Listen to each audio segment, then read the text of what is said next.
엔비디아는 3분기에 다시 한번 합의 매출 추정치를 20억 달러 상회하는 실적을 기록했으며 전년 동기 대비 거의 94% 성장하여 매출이 350억 달러를 넘어섰다고 보고했습니다.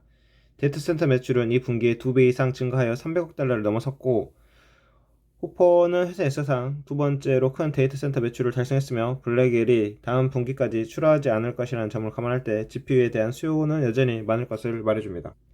아이오 펀드는 이미 GB200, NLV72 주문과 내년에 대한 월가의 추정치 사이에 최소 30% 차이가 있음을 추적하고 있습니다. DGX B200 시스템의 가격이 40%더 높을 것이라는 점을 추가하고, 가격 경쟁력이 DGX B200 시스템에 영향을 미치는 방식으로 더 많은 SKU에 영향을 미친다고 가정하면 내년에 엔비디아 상승세가 약 70%가 될 수가 있습니다. 엔비디아가 호퍼의 2023년 돌파 이후 가장 큰 데이터 센터 수익 기록을 했는데요. 엔비디아는 합의된 331억 3천만 달러에 비해서 350억 8천만 달러의 매출을 보고 있습니다. 데이터 센터 매출에 대한 돌파는 엔비디아에게 흔한 일이 되고 있지만, 흥미로운 점은 데이터 센터 부분이 후퍼의 24 회계연도 분기 돌파 이후 추정치 대비 가장 큰 놀라움을 기록했다는 것입니다. 엔비디아는 합의된 331억 3천만 달러에 비해 350억 8천만 달러의 매출을 보고 있습니다. 데이터 센터 매출은 307억 7천만 달러로 전년 동기 대비 112%, 전분기 대비 17% 증가의 예상치를 19억 5천만 달러 상회했습니다. 이는 2024 회계연도 2분기에 24억 6천만 달러 상회 이후 가장 큰 폭의 상승이며, 2024 회계연도 3분기와 2025 회계연도 1분기에 18억 달러 상회 이후 두 번이나 상승했습니다. 이 상승은 후퍼가 주도했기 때문에 중요한데, 후퍼는 H100과 H200으로 7분기째를 보내고 있습니다.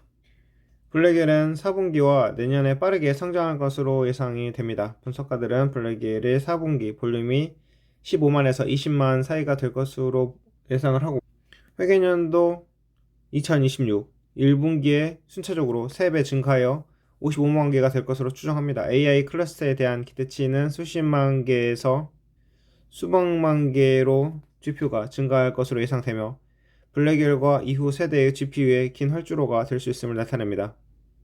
2025년에는 블랙엘 아키텍처가 큰 수요를 일으킬 것으로 예상이 되고 있고, 이번 세대의 GPU 클러스터는 후퍼의 10만 개 클러스터의 상위에서 시작되고, 빅테크의 자본 지출은 1조 4천억 달러를 넘어 계속 증가하고 있으며, 더 중요한 것은 후퍼에 비해서 블랙엘의 가격 책정 능력입니다.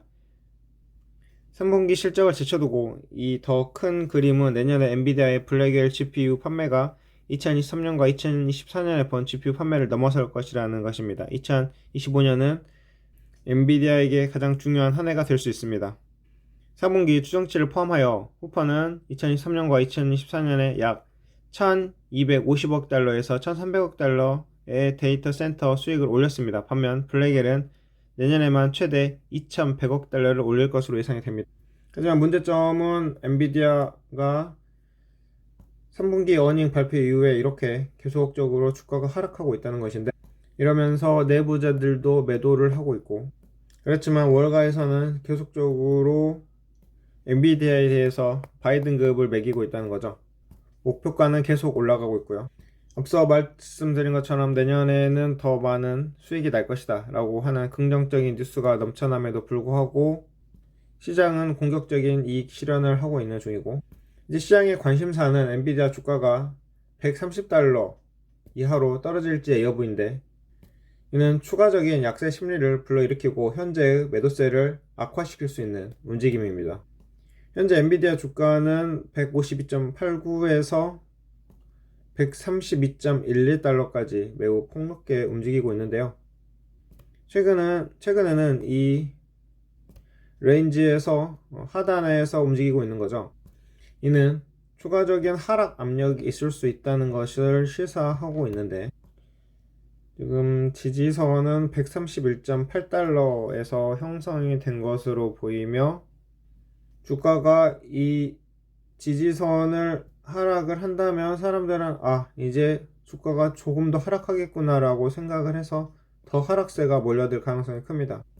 그러나 이 지지선이 유지된다면 엔비디아 주식은 쉽게 반등해서 140달러에 근접하거나 약간 넘는 수준으로 돌아올 수도 있습니다. 궁극적으로 이 정도의 매도세는 개인 투자자가 아닌 기관에 의해서 주도가 되고, 이 지지선이 하락을 깨진다면 기관 투자들은 여기서 이익을 확보하고 더 낮은 수준에서 다시 재진입할 것으로 보여지고, 그렇게 된다면 개인 투자자들도 이에 맞춰서 가야 하지 않을까 생각이 되고요. 자, 지금 상승 추세선을 그렸고, 이 상승 추세선을 일봉에서 닿고 내려갈지 아니면 여기서 다시 상승할 수 있을지를 지켜보는 것도 중요할 것 같습니다. 하지만 엔비디아는 수요가 아직도 엄청나고 기술적으로도 독보적인 상황이기 때문에 이 상승 추세선을 닿고 다시 올라갈 수 있지 않을까 라는 기대감을 품으면서 이번 영상 마치겠습니다.